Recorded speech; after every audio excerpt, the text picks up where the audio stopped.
Hey, don't expect a lot of editing in this video. I'm rushing to get this one out while this topic is still somewhat relevant, although I'm not doing a very good job of that. Anyways, so a new Batman show came out this month.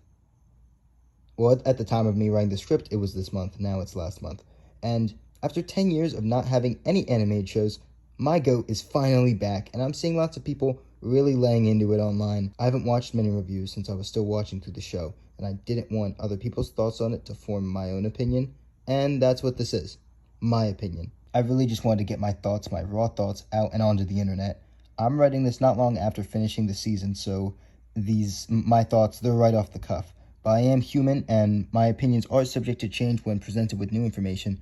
By the way, this is in no way a review, this is just my opinions. So, now on to what I actually think of it. So I think Season 1 of Batman Cape Crusader is a mixed bag. I won't lie and say it's all great, but it's really not bad. The show overall is not bad. It's nowhere near as bad as people are saying. I think Episode 5 may be the only one I straight up didn't enjoy. I couldn't find anything likable about it because of how removed the new Harley Quinn is from the Joker. It does not understand her most basic character traits at all, in my opinion, but everything else was okay.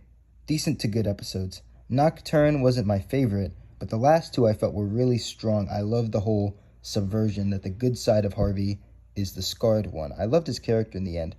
Anti-hero Harvey was really cool. It just sucks that we won't get to see more of him. And apparently that's a controversial take, but I thought it was pretty cool.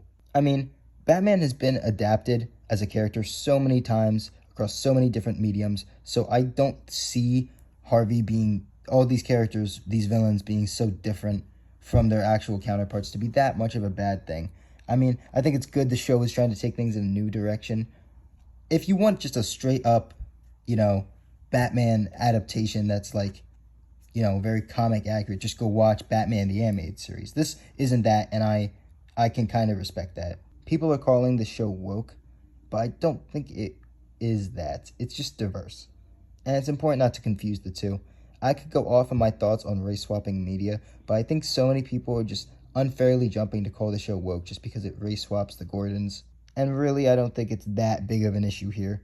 What we should be looking at is the characters themselves. To focus and get mad at their change in race alone is just stupid, because it's such an inconsequential thing. The actors do a fine job, and they're written close enough to what you'd expect the characters to be like. I'm not a fan of the race-swapping of characters either. I mean, I can make a whole video ranting about that, but if it gives talented actors of color a chance at a different role, then I don't think it's that big a deal. Modern Star Wars is woke, okay? Modern Star Wars is always preaching some kind of political message to you, and unless I was too dumb to notice, Batman Cape Crusader does not do that.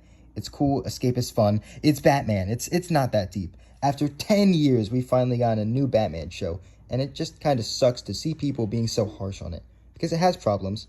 I think the writing is very clunky at times, and it's far from perfect, but it's definitely not that bad either. Season 1 was a mixed bag. It has its ups and downs, certainly has some weird scenes, and I wish Onomatopoeia was as cool in execution as he seemed to be in concept. But I think when Season 2 comes out, hopefully they'll iron out these kinks and they'll have something really special. Overall, I liked Cape Crusader. I can't lie and say I didn't. Batman Cape Crusader strives to be different than what came before, and that is why it's getting such a mixed reaction. People aren't basing their opinion on the actual show itself. They're basing off of inconsequential things like the race or gender or sexuality of certain characters. Things that, in the end, don't really matter. Whenever a recognizable IP like Batman does something different, it's bound to be met with criticism of people who are constantly comparing it to what came before.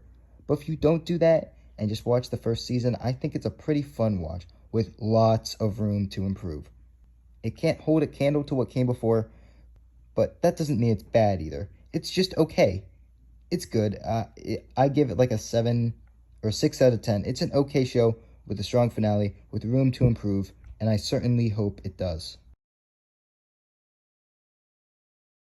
If you liked the video, please subscribe. I'm hoping to hit 5 subscribers by the end of this month.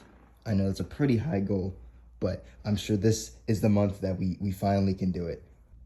I post a wide variety of things on this channel, although I pretty much just make whatever it is I feel like making at any given time. Although I do have plans to make a review of an episode of Static Shock as well as the Superman animated series. At some point down the road, I will probably do that.